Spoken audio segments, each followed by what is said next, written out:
Welcome to the May 3rd edition of the Sunny and G podcast. Been a while since we last got together here. Straight up. Weddings, some trips, some more baseball. Yeah. So we had some good times, but time to get back to some more good times in sports. Straight up, a lot of things to freaking catch up on. A lot To catch up on, and then obviously from the last time we talked, we already got the second round. I think we kind of brought that up last one, that by the time we would do the next one, it'll be game sevens, or the second round will just begin, which literally there's only a couple of teams that have played their second games, I guess. Yeah, they're just starting right now. Some teams got a bit of a head start with the way it worked out. Yeah. But yeah, what do you think of the first round? Just going into it, anything that really, really shocked you, other than Miami and the Bucks, because that's just too easy of a subject right now? Yeah, that one. I think it's just the Lakers and Golden State. Just, everybody's been anticipating watching this game. The ratings are definitely going to be back up, and the game played out exactly the way I think a lot of people thought it was going to be. It was going to be a lot of back and forth. Different styles, too. Very different styles that are playing at each other, and different styles that, Lakers haven't played Golden State as much, but they did beat them that time in the other play-in. So they these teams do know each other's style, and LeBron James obviously knows these Curry guys. Against these guys. Those guys have all Curry, Draymond, and Thompson still hanging around. Yeah. So you kind of know each other pretty well, your kind of tendencies, but again, everybody knows how fucking wild Golden State can be, man. Well, it was a very good game by Lakers. I think they did a really good job of playing their strengths and realizing that Golden State was going to be shooting a lot of threes, but they kept them out of the paint. That's the one thing with Steph Curry. I remember whenever they play teams, he's one of the best three-point shooters of all time, if not the best, according to most people. But the way he can beat guys off the dribble and then do layups and get fouls and all these other things, even though they don't get a lot of free throws as a team. Yeah. Golden State, I think, was 32nd in free throws, or 25th in free throws, and one of the top teams giving up free throws. And Lakers are opposite. They lead the league in faceoffs, and they end up giving up the fewest amount of free throws, just the way it played out. That's crazy. Yeah, that's like two polar opposites of stats right there, man. I know, it's crazy. Head to head. And then you've got, AD in the paint blocking these guys and having a monster game, just like many people thought he needed to have. Yeah, I think everybody was calling him out. Doesn't matter if you're not even a fan of AD. I think everybody just that's one statement they said, that AD is going to have to step it up to win. 100%. And this guy's ears were, wide open, listening to everything, all the critiquing that was happening. He listened well and kept that paint. People were usually Curry's not that scared of going to the paint. No. Draymond, Clay, even Wiggins, all these guys usually aren't that scared of going to the paint. But when you see Anthony Davis and you see that length, it kind of makes you reevaluate what your decision is. Do I really have to go up, or do I just pull up and now shoot? Well, that's going to be something they got to look at the next game if you're the Warriors. Is how do you get AD out of the paint so you can get in the paint yourself? Yeah. Right? Because Draymond's not a shooter. Looney's not a shooter, even though Looney killed him on defensive boards again. He's... But, the Warriors don't have to deal with this. Sabonis is nothing. They're not scared of going at him in the paint, right? No. But AD is a different animal. When he's healthy, he was a defensive player of the year candidate. Even before he got hurt, he was an MVP candidate in some ballots. Yep. Right? And now all of a sudden he's finally starting to look like the last few games, including the playoffs and the regular season, he's finally starting to look like the AD of the earlier part of the year. 100%. He's going to have to pick up the slack, especially with LeBron. Now you could tell... I think he's getting a lot of that wear and tear, a full season under him now, and the playoffs, and playing fucking 40 minutes, which I think he played the longest even out of anybody in Golden State and the Lakers. So a guy... Oh, Davis, the only guy had more minutes, I think, than he did. I think Davis didn't come out in the second half either. Yeah, he didn't. He played, I believe it was 44 minutes for Davis, and LeBron had 40. Yeah, LeBron was second there. But LeBron, 40 minutes is a lot different than AD, 40. But, I mean, AD's had his own injury issues too, right? But yeah. And now you got games essentially every other day. Yeah, and then you look at the opposite side where you got Curry played, 37. Mm-hmm. A couple of these guys are around those ballpark numbers and stuff, and... I think a couple, who was it that got into foul trouble that had to kind of sit on and off? Draymond had some foul. Draymond has right, a little bit. The whole team didn't shoot well. No. Curry was inefficient. I think he went 10 for 24. Clay took 24 shots to make 9 of them. Yeah. right? Mostly on threes. Their threes are amazing. They weren't missing too many, but taking a lot. But they weren't getting any free throws either, right? Because I think at one point, I think they were plus 20 on the free throws, and Warriors were killing him by like plus 20 on the threes. Yeah. Which is crazy to think about. Somebody beating you on free throws and the other team just taking threes, and your threes aren't clicking at all. But if they did click for LA, it would have been pretty much a blowout. They would have been, but at the same time, Warriors kind of made the adjustment of getting in the paint and getting some more free throws to balance that out too, right? So now you've got a great first game. Oh, Vegas just scored on the power play, 3-1. And Edmonton got the first goal in this game too. Damn. But just going back to the war, it's such a different like style matchup between those two teams. It is. One team's a 3 points, spread them out, and then you got the Lakers who push it when they can, but otherwise they're just going to play great defense. They get to the foul line. They're slowing the game down. Yeah. And they got enough playmakers depending on each game because some guys always hot, some guys always cold. But they have enough guys around LeBron. And I think the X factor, I think, in this series is going to be Vanderbilt. Yeah. He was chasing Curry around. He's got some freaking, like, big-time agility right now to get around. And he's such a weird, like, watching his body, looks like Spider-Man, like this really lengthy guy. And especially I was watching the screens that they were trying to do on this guy, and this guy was just like sliding right through the screens, taking the contact. Slithery, very slithery guy. He's Slytherin house from Harry Potter. That guy's something different. Well, you know, Curry's definitely Gryffindor, that's for sure. Yeah.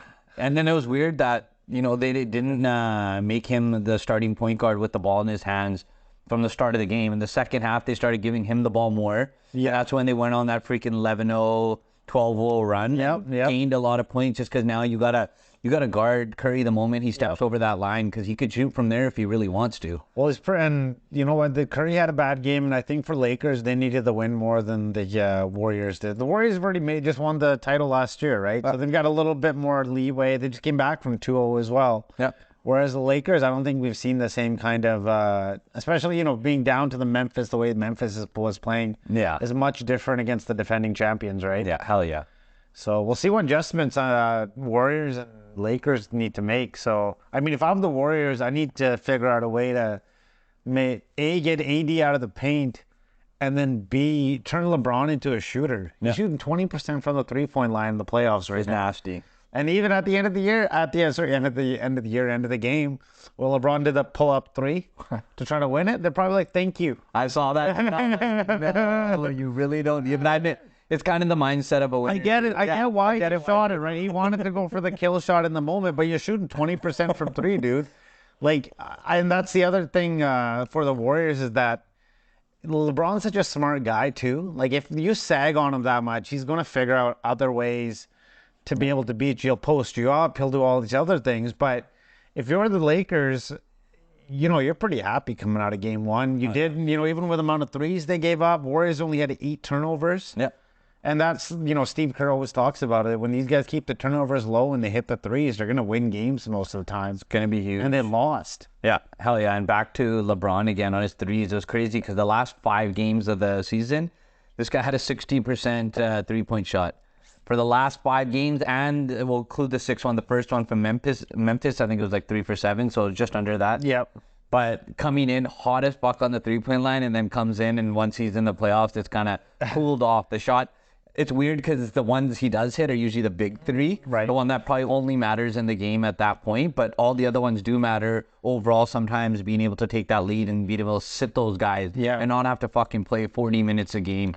And now they're playing every other day too, right? Yeah. So I mean, Curry's not a young buck either, right? Like Thompson, all these guys, they just coming off of game 7. They're pretty much going to be playing. Oh, Edmonton got the goal off the back of the goalie's back. Good stuff.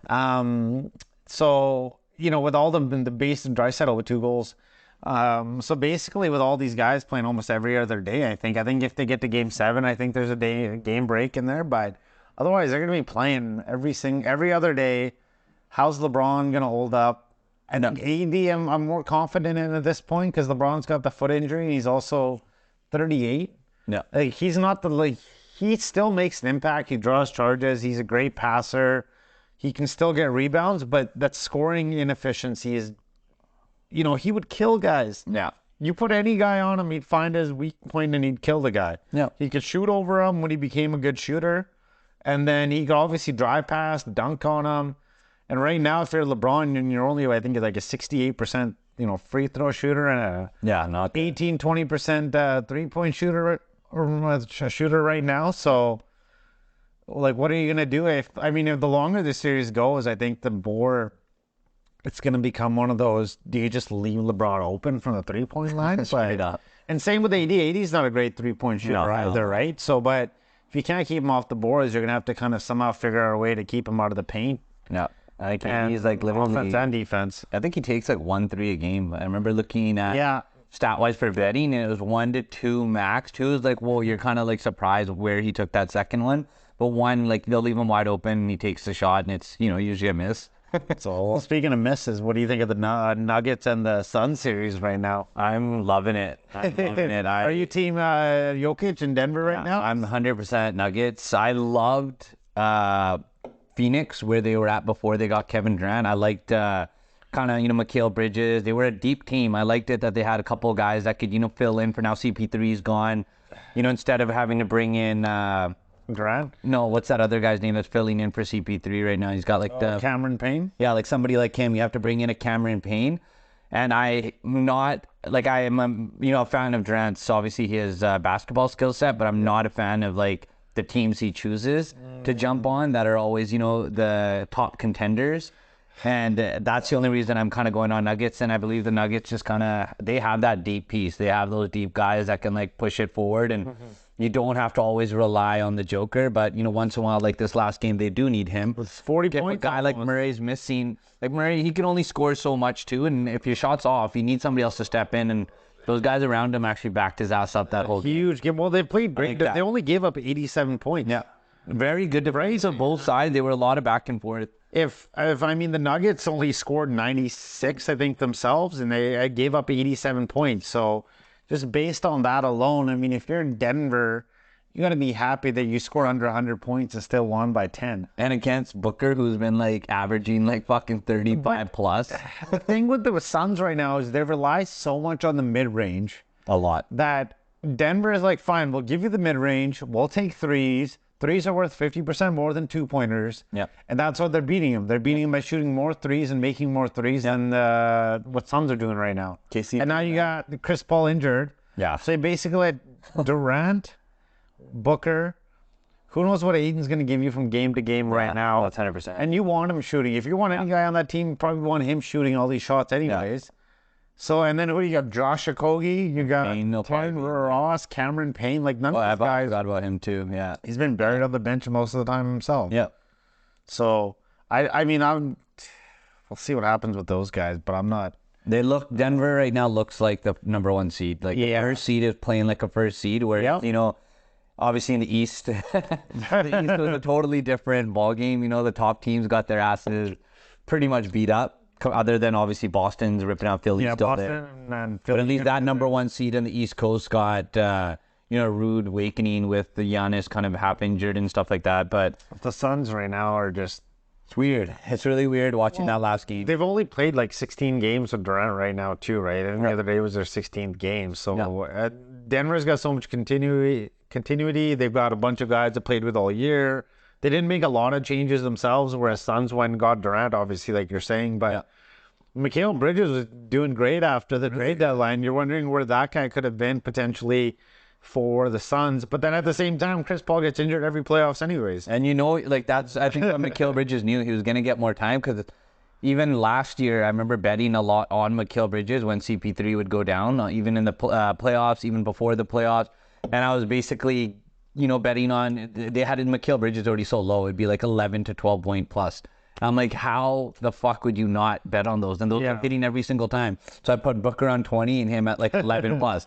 I'm like, this is a hit every single time. Like, and if it isn't, that's just my bad luck that day of whatever but happened. Bridges is now putting up 20 plus himself, right? Destroying it. That's the You're leader. wondering where like Phoenix could have used him and Booker together, right? And then you've got CP3. You still would have kept Cameron Johnson. You would have had some of your depth, Another right? good guy too still. Cam Johnson still can blast some shots. Now we're not trying to stray too far from here, but if you're the Suns right now, you gave up all that. Chris Paul's injured. You literally are playing, I guess if you count Aiden as but they're not really afraid of Aiden. No. Not like he was in the regular season. In the regular season, he's a fucking beast. But the thing is, those kind of guys will thrive in the regular Yeah. season because you can't game plan for him. That's game true. to game like you can in the playoffs, Yeah. right? Like he's the non-shooter. I don't think I ever see him shooting threes. He's got a little hook shot that he kind of goes to, but he doesn't. He takes a lot of jumpers where, Weird. sometimes you just want to take it up, man. You're 7 feet, take it through the guy, get fouled, and then make your free throws. But I think did you watch that highlight too they had on him? Kind of his rebounding's kind of, taking a hit, and they showed why. And like one of them was he just starts ball watching a lot. So they had him, and he went under the hoop and was kind of on the out of bounds line. And he just standing there watching like, yo, Jake, all these guys jumping up for the ball. It doesn't jump, and it's 3 in a row. And then he finally comes about. It's already gone by then. well, I was watching with a buddy of mine the other day, and his basketball IQ sometimes is just not there. He makes plays. He doesn't think the game to the next level to take his game to the next level. Yeah. He's got the physical tools. 7 feet. He's athletic. He looks like he's 40 though. That's right. Like 24 going on 40. A little older, the big beard. He's already got like the thing going on. I mean, Denver's just lighting them up from everywhere. So I don't see how the Suns come back. And I wonder how long. So it's gonna be a week for At sure. least a week. Yeah, a week for sure, and then they'll reassess it or whatever. 7-year-old with a minimum. And hamstrings are such like you need to give the proper amount of rest. Otherwise, you're going to tweak it very easily. Again, yep. And he's so old too, right? So he's had injuries. He tweaked his hamstring now. And if you're the Nuggets, I mean, who knows? He might not even have to come back by this point. But True. I think I don't see the Suns winning both games. I can see them pulling one off. Durant or Booker have one of those nights where they go off for 40 each. Yeah. I mean, I can see them doing it. Yeah. But Denver's doing a great job defending these guys. They got Help on them. They got Brown on them. They got KCP on them. Gordon's taking turns. Yep.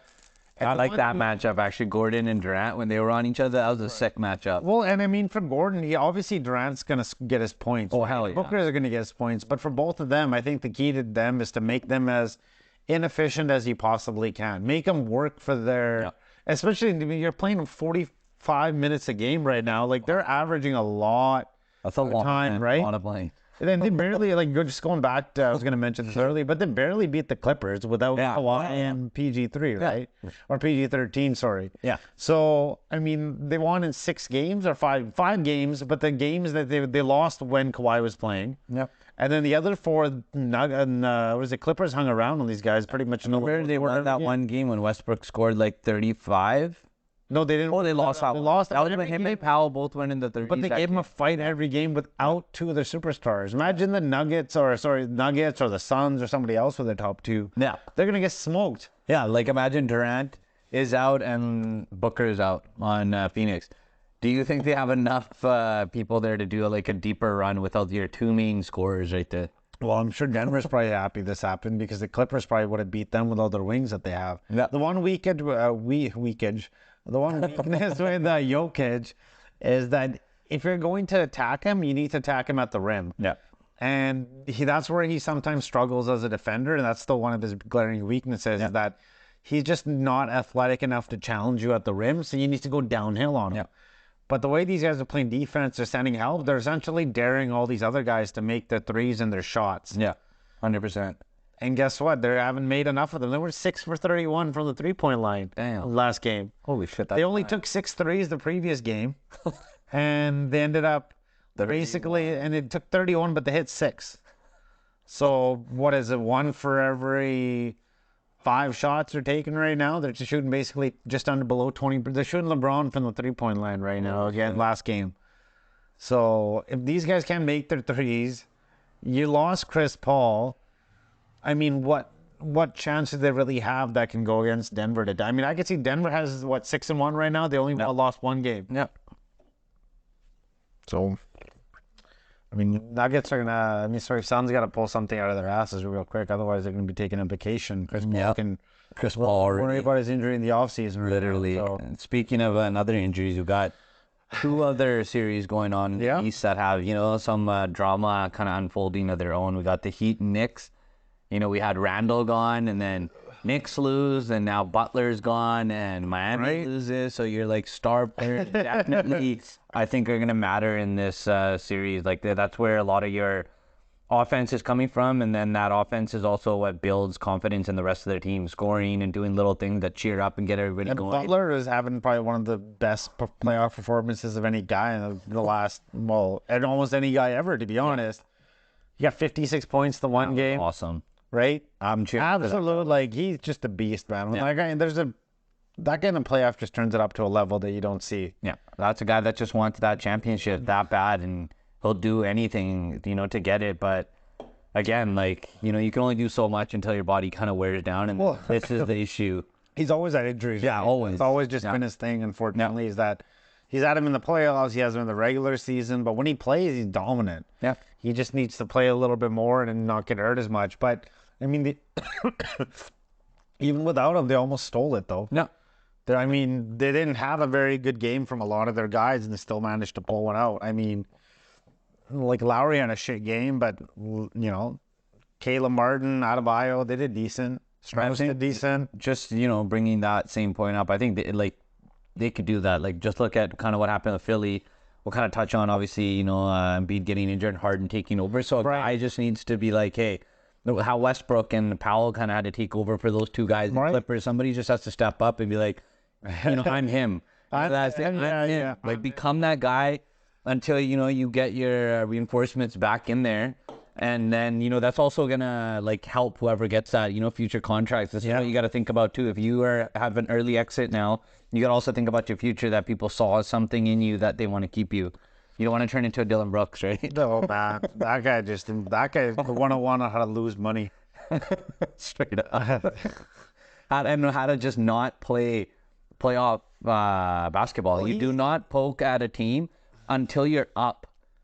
Even then, man, like, the shit that he was saying was just ridiculous. And I mean, we always talk about, hey, like, the players need to show their personality, There's a difference between confidence and just irrational, cocky, dumbass comments. Immaturity, definitely. Right? They're definitely immature. That was the one thing with the Memphis. They have all the talent, but Dylan Brooks is like the worst of the Grizzlies when they all go on their bad streaks, right? So those guys are going to have to figure out a way. They need, honestly, just like a lot of teams, they need to figure out a way to get one of those wing guys, like a Nobi or something. Like, I don't know what assets they have, right? Yeah. But they got to give up some players, and they got to find a way to someone who can defend the LeBrons. Because you know what, Dylan Brooks, they say they're not going to re-sign him under any circumstance. He basically shot himself out. That was a crazy title of that article. Which that when they wrote that they're not gonna under re-sign him under those, like, come on, just say that he's not gonna get signed. That's all you need to say. Like, so they're basically, even if he comes back on a 1-year veteran minimum, they're like, we're done with this guy. Yeah, like, that was the weirdest way to put it. Everybody that I talked to kind of brought that one up. Why did they go that far? Whoever wrote this article, and who the fuck, passed on it? That you know what? I think that's a great title. Well, I mean, he's gonna drop. No, he's not gonna do anything until a guy drops 40 on him. Well, the whole team dropped 40 on his team, right? And then LeBron had a 2020 game after making the winning shot over Brooks. Yeah. And then Brooks himself just shot so bad that they brought in Luke Kennard, and Luke Kennard gets hurt. Well. So injuries, all these other things were going back to make such a difference. And unless you're guys like Jimmy Butler, who's got the ability to back up some of these comments, just keep your mouth shut. Yeah. Just play your game.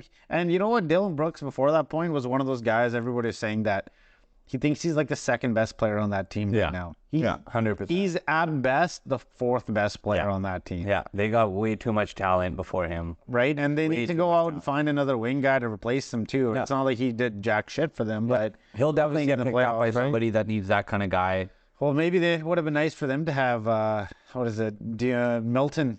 Yeah. They gave him up to the 76ers, and Milton's been doing pretty decent for them, too, this year, right? So, well, I mean, speaking of Milton and that, well, actually, just going back to the Knicks right now, too. Randall's hurt. He's back, but he made a difference last game.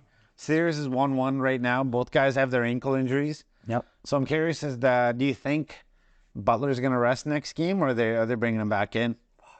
It's hard to say right now, just because of like what we've been seeing around the league. If a team gets a loss, that guy that's injured usually comes back that next game. Giannis, all these guys, we saw him come back, and sometimes it can be a good thing. Guy like Randall comes in, they win the game, but it could be like Giannis. He comes back in, and didn't do well with him on the court. And then again, who knows if he re-aggravated that injury a little bit more, but at least he has a whole offseason to kind of chill and relax. So I guess you have to just lay it on the line. You don't want to go down too many games and then like have to claw your way back, because those 2-1, 3-1, those are how many 3-1s like do teams ever really come back? Right? There's not very. Obviously, the famous one with the Cavs coming back, and a few series here and there in the bubble that happened too. Yeah. But for the most part, you don't see 3-2s about as low. 3-2s.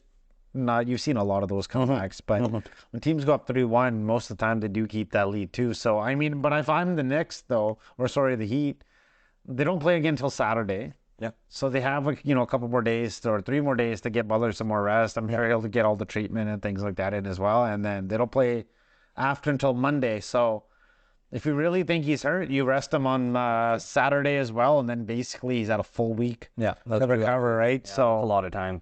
That's a lot of time for whatever injury it is. But then you kind of have a must win if somehow they lose, right? Yeah. So you don't know, like, what do you do? Do you keep him? If he's hurt, he's not the same player. But obviously, having Butler out there is going to make a difference for the team no matter what. But if Butler can't shoot and move, and he's a liability out there, you might have to rest him and take the chances afterwards. Yeah, hopefully looking at the film, they kind of make the adjustments on, what was going wrong and who's going to have to kind of step it up and from where. That's probably going to be huge. Well, they're going to do a better job on Brunson. Yeah, that guy he came back. That guy is one slimy guy himself. So he gets everywhere. He's so the little hezzies and he does, and he always just waits you out, and then he gets these shots. I like his hezzy because his hair is like kind of going the opposite way. So in your head, like you're watching his hair kind of moving one direction, and then he takes off the other one. So it's kind of like, it's such a weird little move, but it's fucking catchy, man. People are following that ball rather than following his actual movement. Well, they did enough last game. They had other guys, step up too. So I'm curious to see how Spoelstra and Thibodeau both make some adjustments in the game. Definitely we talk so much about the players and kind of the adjustments they have to make, but it's the coaches in the start and end that are going to be the ones that are going to take on most of the responsibilities of what adjustments need to be done, because a player, he doesn't really know most of the adjustments. He's in game. He's not sitting back and watching. Things that's the coach has got to coach these guys too, right? If you got the players to execute to your vision and things like that, even Giannis mentioned in the last series that they failed to make some adjustments. Yeah. And obviously there was other issues and things like that happening in that series as well. But those are the kind of tactical differences that, lead your team to pull an upset or win a game in 6 games instead of 7 games, which you could pay off later potentially too, right? Especially now you're playing almost every other day. You want to try to play the least amount of games, of course, every time. Yeah. And your coaching has to be on point, when to pull the guys out, when to, leave them in, when to call a timeout. Yeah, that's true. No, it's a lot on the coaches. And Thibodeau has had he's gotten better at his adjustments and things like that too. Yeah. So I'm curious to see what adjustments they make, or because they barely beat the Knicks. Barely beat the Heat without Butler. Barely. Right? And they're only going to have to make minor adjustments to really kind of keep that just the same way, like keep it close. And obviously in the last fourth quarter, in those last 2-3 minutes is where it matters the most, who's going to go on that little quick run and who's going to play some D. So we'll see. Lowry's got to step up. I think he had a pretty shit game last time too. So if he can do a little bit more, I'm sure, Miami's going to have to beat him with 7-8 guys pitching in, right? Yep. So they don't have the luxury without Butler. They got to find a different way to do it. So, and then we'll figure this out.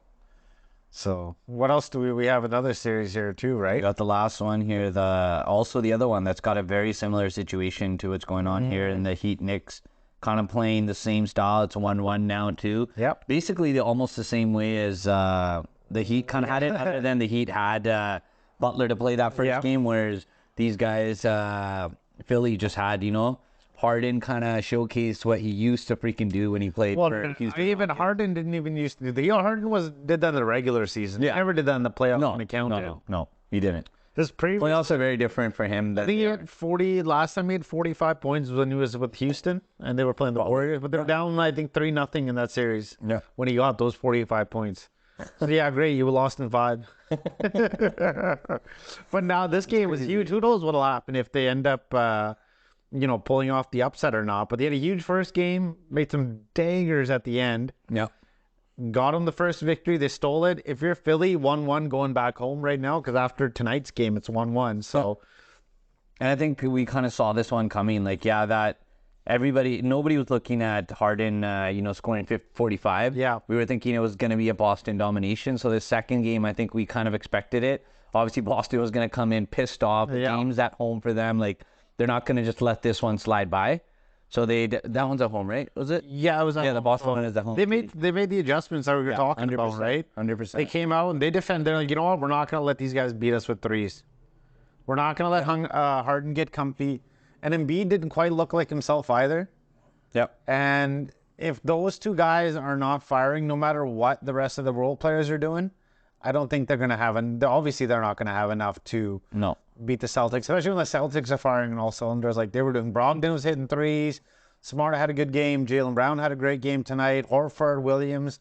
I mean, they got 8 guys that can essentially play on a game-to-game basis where the Philly needs these top 2 guys because they don't have the same depth that Boston does right now. Boston has that, a little bit of extra juice kind of for losing a guy or two and still having enough starting five that can still play and like basically take you on and keep it there to get the win. Punishing Harden and Maxey when it comes to their offense, right? Put them in pick and rolls and get him, Embiid out of there and try to go at the rim and see if you can make a difference that way, which...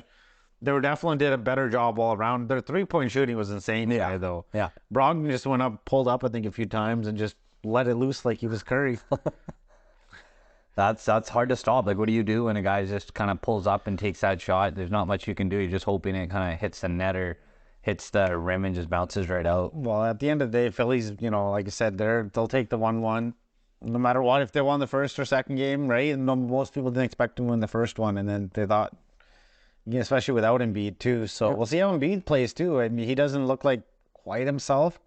He made some good blocks, but overall, I don't think he offensively had the same game, same impact, ability to get to the free throw line, all these other things that he was doing before. And he was off for, he has been off for a couple of weeks, so I get that. But if he is not 100% Embiid, they're going to have some issues as well, right? So... I mean, just today, I think he only had like 15 points. Doesn't make any threes. So at the same time, if Embiid is going to be down there and clogging up the lane, he's got to play like Embiid. The MVP version of Joel Embiid.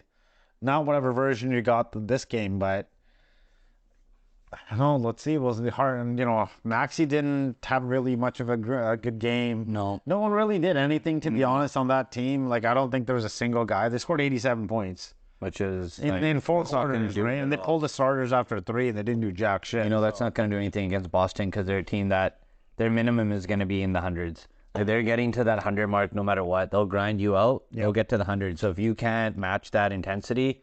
This is what's going to happen. You're going to have the, starters all having to sit on their asses while you're trying to still compete. Well, Harden didn't make a single 3 tonight. Damn. And that's one for 6. Wow. 0 for 6. 2 for 14 overall and 0 for 6. That's He had his free throws, and that was the only thing that really made the difference because I think he got 8 of his 12 points on free throws. Damn. Made 2 out of his other 14 shots. That's crazy because usually when he's like on his threes, he's hitting 3 to 4 a game, which that's a lot of points. Well, look at last game. He hit 3 or 4 in, I think, the fourth quarter alone, right? So, and now look at him, and he ended up absolutely shitting the bed. This is more of the Harden that we tend to see in playoffs, but he's going to have to come back, and hopefully, they got the crowd behind him. Philly's going to be jacked for that game. Game 3, I mean, again, they just have to win 1. They come back, and then, it's a best of 3 now. Yep. I think I can see Boston slipping up 1 more game just because they have a tendency so far in the playoffs to kind of, when they have they try to, instead of putting the Hawks away, to let them win that game, that they do game 6 right at the end. Yep. So even without Doka, they're not quite the same coaching like we were talking about earlier. He made there wasn't their first choice either. Will Hardy ended up going to Utah. So where did Doka go now? He got hired by the Rockets, but after he got fired, they didn't realize that all that shit was going on, and the other actual backup to him, Will Hardy, got hired by the Jazz, and he almost took the Jazz to the playoffs, right? No one expected the Jazz to do as well as they did. So Mazzulla became the third option, which, I mean, he hasn't done a... Who knows? The series, playoffs aren't over. It's only game 3 that were coming up in that series, but he's going to have to make some adjustments too, still. And we'll see what, I mean, you know, you're going up against Doc Rivers, who doesn't make the best adjustments himself all the time either. So we'll see what happens if the coaching can give one of the teams an edge here. True. And it's going to be a good, I mean, I'm looking forward to it. Today's what, Wednesday? So the game, is it on Friday, I think? Friday, I would say. Oh, nice Friday night game. Yep. It should be Friday, I think. And I think the Warriors play Thursday night. tomorrow, and then there's a second game on that day too on Friday, no? Might be 2. I saw a bunch of 1-1-1s, but one of them... Oh, Nuggets game. So that's going to be a couple good Friday night games. Yeah, hell yeah. We'll see what the Suns look like. I mean, next time we're having this conversation, it could be a complete, you know, Denver could be just relaxing here for a week. Especially if the other series, because, I mean, Denver series look like it's going to go max 5-6 games. Max. Yeah. That could I can see Suns winning one of the next 2, but I don't see them winning more than that. No. Maybe one more, like maybe like a 4-2 finish, game 6. But that's about it. I don't see them doing any more than that. Warriors and Lakers, though, I can see that one going in game 7. Double that could go deep. Right? Yeah. And then you eat out in the East, and obviously both series at 1-1, so they're going to minimum 5 games. Yeah. But the Knicks, depending on the health of Jimmy Butler, is probably going to go at least 6 games, I think. Yeah. I think New York's got one more win in them. Maybe it might not be in Miami, but I think they got one more win in them. And if Butler's not 100%, they might even win the series. Yep. All right, moving on. Moving on to one of the most violent sports you watch.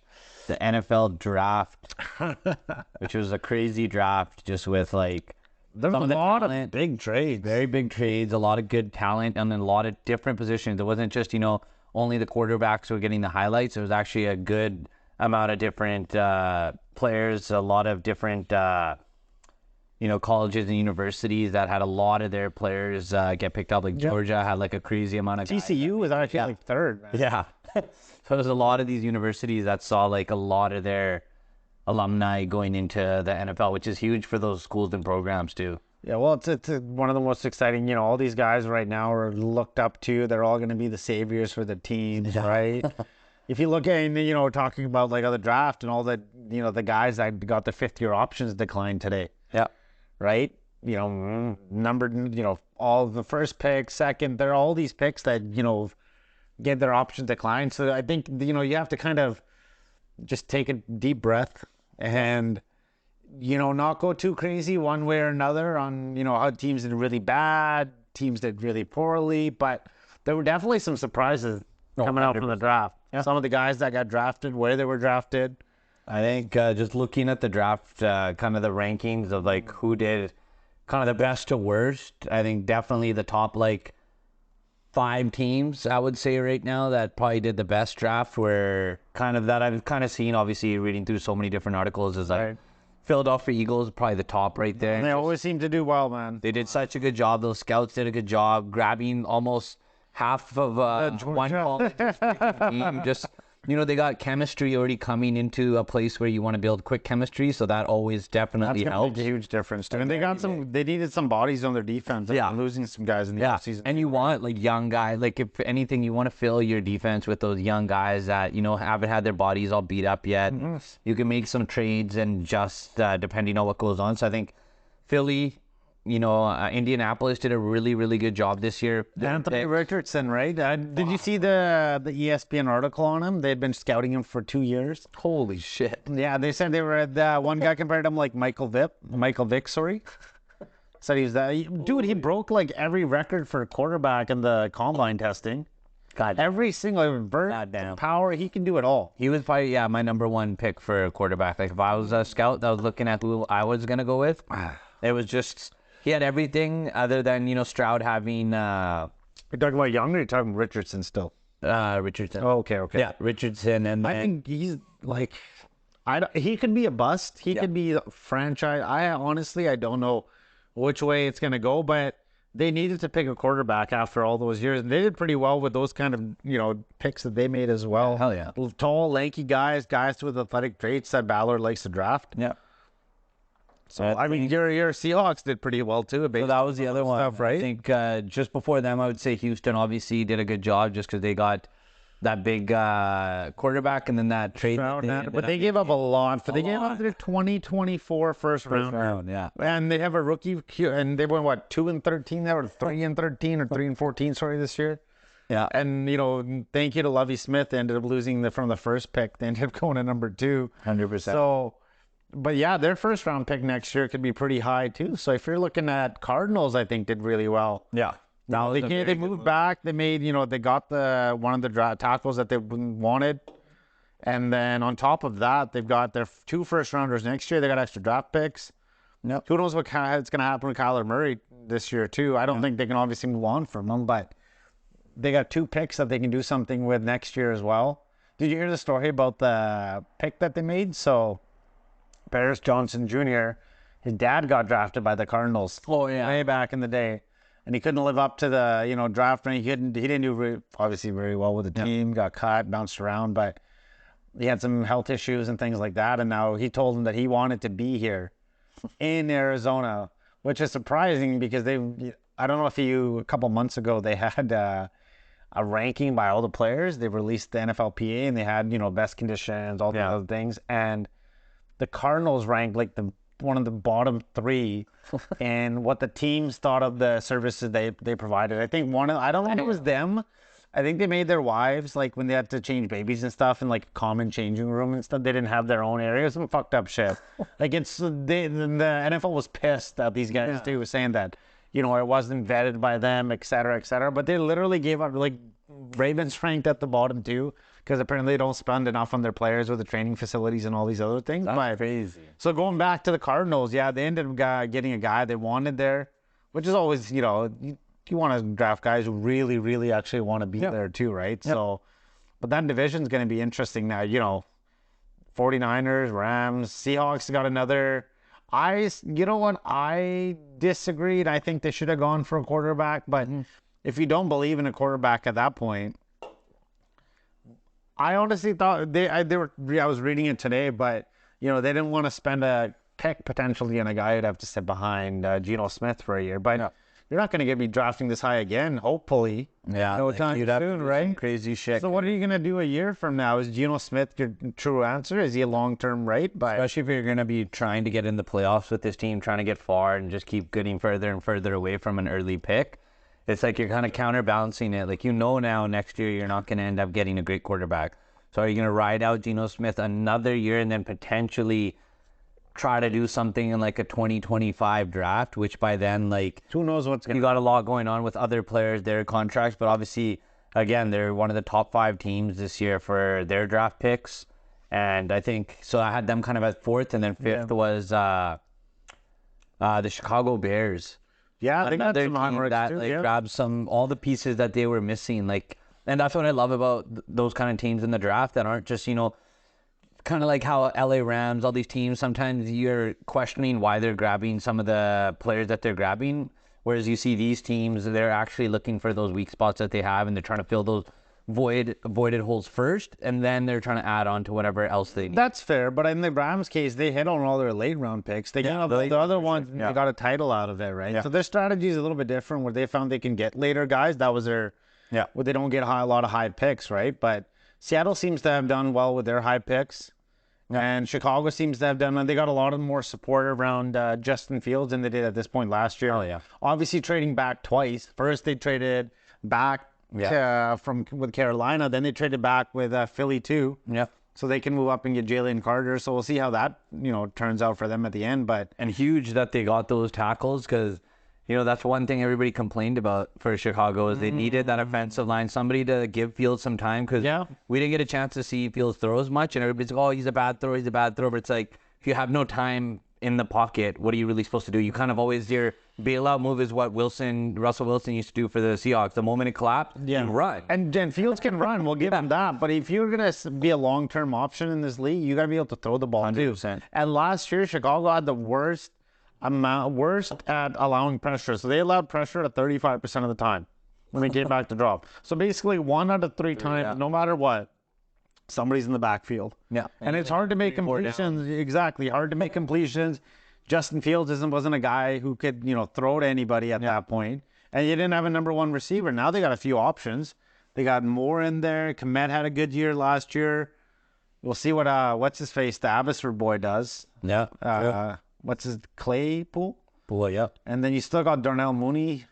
So they've got some good options, especially now if I think for Darnell Mooney, he gets to move to the number 2 receiver or number 3 receiver where he's better suited to. Yeah, and they grabbed themselves a wide receiver In the draft, back right? in the middle, some good ones. Well, sorry, continue. I was going to make a point afterwards too. No, I think that was it.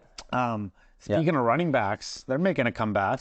Yeah. Eighth overall for the Falcons, and then Lions moving back and end up getting up. I think it's Gibbs is the guy's name after they signed Montgomery as a free agent. Yeah. They traded away Swift. They let Jamal Williams go. That was crazy too. Right? I love that guy. Oh, that's a penalty. Nice. I love Jamal Williams too, man. Well, but he wasn't a guy. He had a lot of touchdowns, but other than that, he doesn't do. He's not a guy who gets a lot of yards per carry. No. And Gibbs is one of the best receiving backs coming out of the backfield too, based on some of the stats. And I think that's what you need way more now with this league kind of changing. You need your running backs to be able to catch plays when they break down and things happen, because your running back's not running freaking 30, 40 yards out. He's not going long. He's mostly in those in routes that are going 5 to 10 yards. And if you need a bailout, those are the best guys to be able to throw to. And if they got hands and a guy's already 5, 10, imagine if Derrick Henry was a guy that could catch the ball more often. Right. Then he's 5 or 10 yards down the field. He's unstoppable at that point. It's game over for the defense to try to stop him from getting a first down. I still think I personally don't believe that running back should be drafted that high, no matter what receiving. Not that Look high. at the teams that won this year. None of them drafted running backs that high. There's a reason. Yeah. No, Right? And Falcons they found a 7th round rookie, or Alagier. Sorry if I mispronounced his name, but he was averaging 5 yards a carry almost himself, had over 1,000 yards rushing. Yep. Right? And Detroit did pretty well without some of these guys, and they signed all these other guys like Montgomery too. Yep. Right? And they had Swift, and they obviously let him go. So clearly they weren't happy with their 2 running backs from last year, even though they ran the ball so well. Who do you think had the worst? Well, I don't know about the worst, but you never know. But I mean, San Francisco made some, picking a kicker in the 3rd round is always a little tough, right?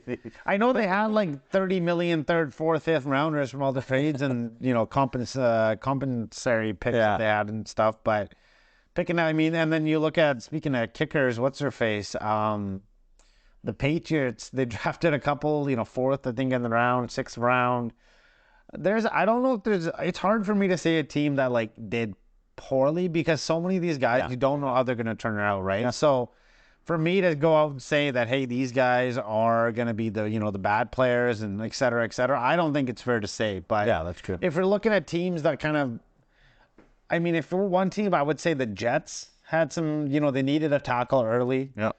And I know, Douglas loves his guys, offensive linemen and the rushers and stuff, but losing those 2 spots with the Packers trade and then the Steelers moving up a spot in front of them to get one of the offensive tackles, right? That's got to hurt the Jets a little bit, even though I think they drafted a center in the 2nd round anyway. Yeah, but which is a good obviously, getting a tackle is more important than a center too, right? Yeah.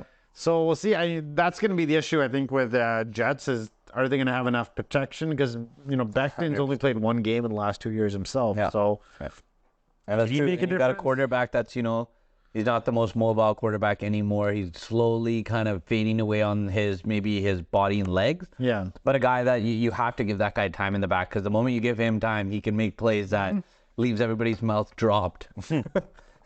So another team that I can't say anything about it just yet, but Denver finally got, finished getting robbed by the Seahawks here, but they only had 5 picks in the draft this year too, right? Yeah. And they obviously had a poor season. I know they signed a lot of guys in free agency, so they're drafting another receiver. They already had Judy Sutton. That was what's going to happen with those? They moved up. They gave up a 3rd rounder for next year to move up and get the guy too, right? Which is nuts. I don't. We'll see. Sean Payton's in charge, but they drafted fairly okay. Yeah. They could have had what do you call it, Justin Fields that year, but they drafted Patrick Surtain instead, and he's an All-Pro potential cornerback. So it's not like but Then they got in the whole Russell Wilson situation, and now they're in the division with Patrick Mahomes. So I really don't know what Denver is going to be like this year. Yep. I like just we'll see. We'll see what some of these guys turn into. I like some of the other like I like what was the pick for what do you call it? The Seahawks. I can't pronounce the guy's name. It's like a hyphenated Naxon Jiba or something like that. He had his injury. Like, yeah, I think he missed mostly last year with like a hamstring injury. Smith, Najigba. Najiba, I don't know if the NSL, I'm sorry for any Najiba fans out there. Yeah. But, you know, he's a number 3 receiver. He's a slot guy where you've got Lockett and Metcalf on the outside. So some of these guys, and even, I think it was Jordan Addison for the Vikings. You got Osborne as your 2. You got, you know, Jefferson as your 1. Kirk Cousins still is decent. Yep. Hell yeah. So I think he's another guy who landed in a good spot. I mean, I'm happy for Ravens. They finally picked up a receiver themselves, even though they don't know how to pick good ones. They just pick them at least, I guess. So that's counts for something. Yeah. But a lot of these guys you don't know, like, you know, go back to the Seahawks, easy example. No one knew their 5th rounder would be one of the top cornerbacks in the entire draft. Yep. 100%. Right? So I would say there's a lot of teams that I think there's always questionable picks, but a lot of these times you don't know. And obviously, like even the 1st round picks, about half of them are going to be busts anyways. Yeah. So one team I'm just going to be following just because I'm curious to see what happens next year is the Texans. They made a big move to go up and get Anderson. Right? God bless, a huge, like, yeah, he's one of the top picks, but they gave up the 1st rounder next year, which how the Texans do, we'll see if that makes a difference or not. But true. I mean, I always enjoy watching the draft, hearing the backstories, all this other kind of stuff. So I always love to see how these stories are fantasy purposes. You know, there's all this stuff going on as well. So, you know, speaking of other exciting things going on right now, we can talk about the NHL. I know we're not the biggest fans of the NHL, you know, without the Canucks and whatnot. But, you know, Maple Leafs, they celebrated like they won the Stanley Cup. That's how they do it, man. They gotta. Remember, I think in one of our early episodes, I talked about that one movie with Michael Myers where he's a guru. Yeah. So, you know, who knows? Maybe that movie kind of broke that curse and might actually push them through and get them to kind of where they want to go. Obviously, I hate to say this, but it reminds me a lot of, you know, the Canucks when they had the Sedins. They had, you know, 1st, 2nd round failures. I mean, our failures are more in the 2nd round, but, you know, we had some years where we didn't even make it out of the 1st ourselves. Everybody thought, like, when do we blow this team up? And then when Burrows had the Game 7 goal against Chicago, it kind of just, you know what? They got the pressure's off now. We did this. We got out of the 1st round, we beat Chicago. The monkey off our back, the one team that dominated us in the playoffs. Right, and now you've got the same thing with Toronto. They finally beat Tampa, who's knocked them out, I think, the last 2 years. Yeah. Tampa's won 2 out of, you know, the last 3 cups, made it to 3 finals. Yeah. And you know, last year's champions. They're out too. Too. So, you know, it's going to be a brand new championship, which, you know, in hockey, it's awesome to see that. Like, if it's not going to be the Canucks, I want to see somebody new win that thing. Yeah, I can't cheer for any Canadian team. Sorry for any Oilers fans. I hope you guys do well in the playoffs, maybe make it to the finals, but I don't want a Canadian matchup. That'd be my favorite matchup right now. I don't even know which team. I mean, Seattle's too young, and you can't get a cup before the Canucks here. So, you know what, Dallas? I'll give them to Dallas. Dallas is another. They're playing good too. Good. You know, they're always hanging around, doing well in the playoffs. I think that, you know, they made it to the finals the year they lost to Tampa, and then out east, New Jersey Hurricanes, right? And New Jersey came back, huge Game 7. Yeah. Victory over the Rangers, and then they got spanked today. I bet some people must have died in those Rangers and New Jersey traveling back and forth over that bridge. There's definitely probably a lot of violence there, man. There's a lot of, because definitely, you know, seeing a team like getting that far too, going to a Game 7, like that's a pretty big thing in those cities. You got celebrities out, you just got like a lot of the fan base thinking that they're going to go to the next stage, and how it happened with us and the Canucks losing and riots happening, all that kind of stuff. They're making an ESPN documentary on that. That's going to be crazy. I wonder if we're going to be quickly shown in any of the scenes. Thankfully, we didn't do any damage anywhere, which is the best. Hopefully they give us like a good cameo, right? Yeah, it's just us watching. Literally, we're just civilians. that were already in downtown, going to somebody's place in downtown, and we had to witness this on the way back. And remember us trying to actually get out of there, and we had that random white dude kind of lead us through the alleys, and we had to get on a SkyTrain back, and they had the cops were shutting off every road, and we're just running, like running gun with this guy down alleys. Man, my phone died that night. Same. My gonna get a hold of each other. I was on the phone with my mom, and in the middle, she's like, "Where are you?" I'm watching it on the news, and we had no idea what was happening on the news because we had no access to anything at that time. And then next thing you know, my phone dies in the middle of that conversation. Then I lose you, your phone dies. That was crazy. We lost each other for like an hour, and then I think I saw I always see my cousins no matter where I am. Right, One of them at least, and I see them, and I ask them, and they're like, "Dude, we just saw Grinder this way. We walked down that way. You're there." I was looking for you. You guys were looking for me. So it should, just going back to this. I mean, I'm sure Toronto's super excited. I'm happy for Florida. They beat Boston, man. The greatest regular season game of that was all awesome. time. That was awesome. I love it when Boston goes down. Oh, well, it's I know. I was actually hoping Boston would win and then Toronto would lose to Boston, but losing to Florida would probably be worse if you're Toronto, right? Way worse. That's why it's better them getting in and just kick Boston out, man. We already know you guys are dominating and fucking.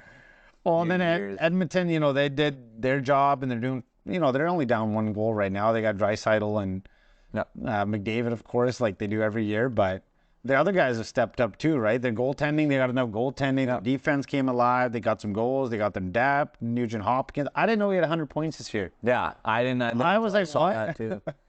Funniest thing was I was actually just watching like the last couple of Game 7s and things like that. I've been watching some of the games. Yeah. Catching third quarters, and it was crazy to see, like some of these ex-Edmonton guys doing so well, like, Jordan Eberle doing well, saw him. Taylor Hall playing. I was like just shocked to see all these guys in these different respective teams, but like still being pretty decent ass players. Like it's crazy. What happened to Taylor Hall? Did he do? I mean, he was in Boston, but I have no idea what he did this year. Yeah, I don't know stat-wise what he did. I know Eberle had a really good season. Right? I think Larson is playing like he was traded for the. No.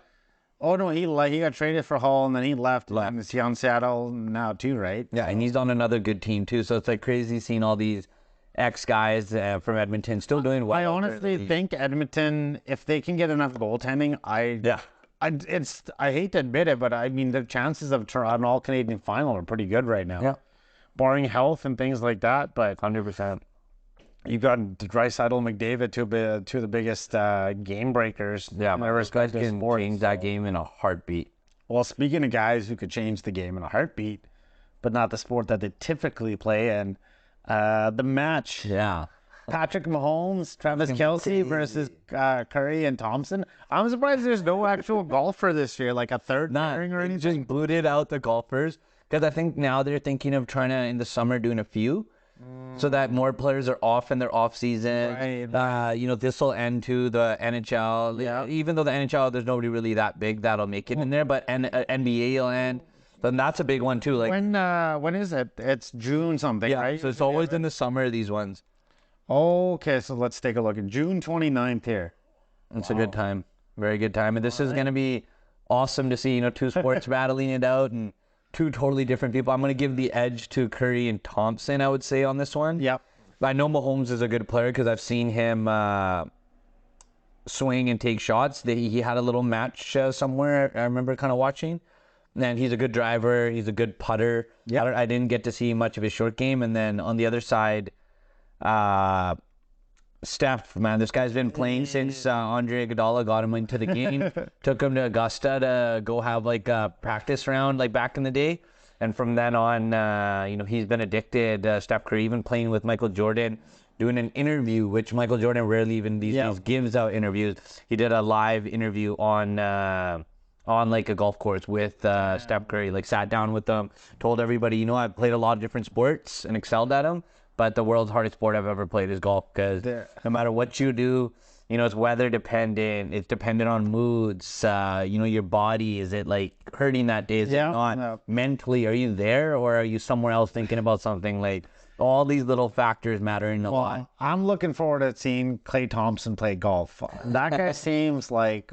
I don't know. I have no idea what to expect from Klay. I think that's the best part. I have no idea what the guy's gonna do. I don't personally never seen this test swing. Same. I've never. Like I know Curry. I know him and Kelsey actually both. right? Kelsey's actually, I've seen him look random highlights and stuff. He like, we'll see how he does. Yeah. But I have no idea what to expect out of Klay Thompson right now. I was surprised when I saw that. I thought it'd be him and Iguodala. Just say golf. I'd be like, yo, Iggy's gonna be there. It's gonna be actually a golf thing. But I guess it maybe that's why, you know, we haven't seen Thompson play much. Same as Kelsey, maybe here and there a little bit, but not as much. So they needed two and two, a skill set that's good and a skill set that's kind of more random. We don't know what's gonna happen. We'll see how much of golf these guys get in. I mean, considering that Thompson and Curry might be playing until around that time anyways. Literally, That might be done like a couple days before. Yeah, they might have to back out, and they can get who's that other guy?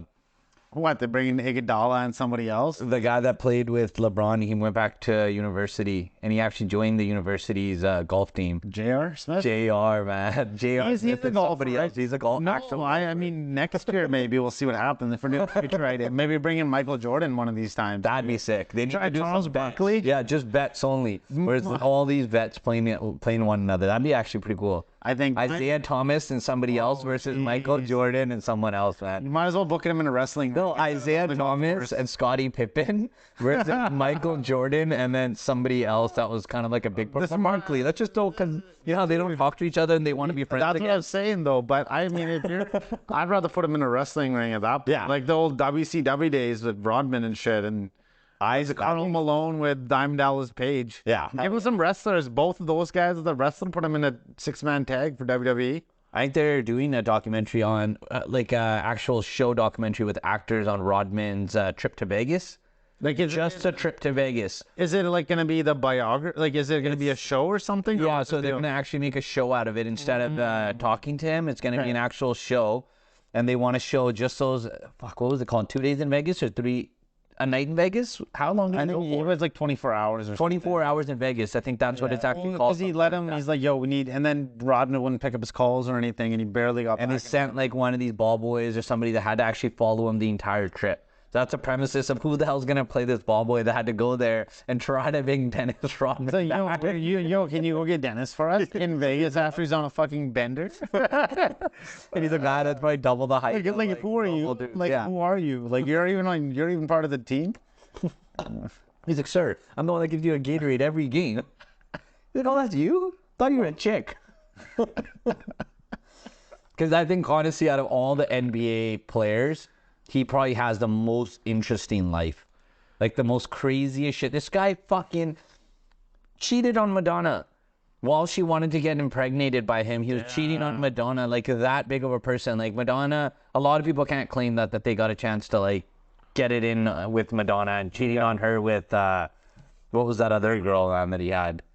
Oh, she was hot too. Oh, Carmen Electra. That's like where that whole drama started. Madonna's like, yo, fuck you. She was so fine. She so still is fine. Still fine. Oh, yeah. Hell yeah. I don't know Dennis, but Dennis was always Dennis too. So. Yeah. And Ric Flair was actually on Joe Rogan recently. It's probably one of my favorite podcasts that I listen Ric to. Flair's probably had some fucking stories to Oh man, he talks about partying. He's like really good friends with Rodman too, because he's like, yo, I was a wild boy at that time. He's still, I don't know, I think Flair's still wild. Oh, he's still wild. And this thing, like, you could tell that this guy looks like he's ready to pop at any moment and, like, literally pass out on the floor and die. But fuck, his energy is through the roof still. Still wooing. He's still wooing. He's got the Ric Flair drip, his own cannabis strain now. Yeah. So he's actually made more money in cannabis than he ever made pro wrestling. Really? He's like, this is the richest I've ever been. He's like, I've been through some tough times in wrestling. Damn. But moving forward, we'll just finish off quickly here. All right, guys, that's all. Peace. Oh yeah, I forgot to say bye to the camera. Bye.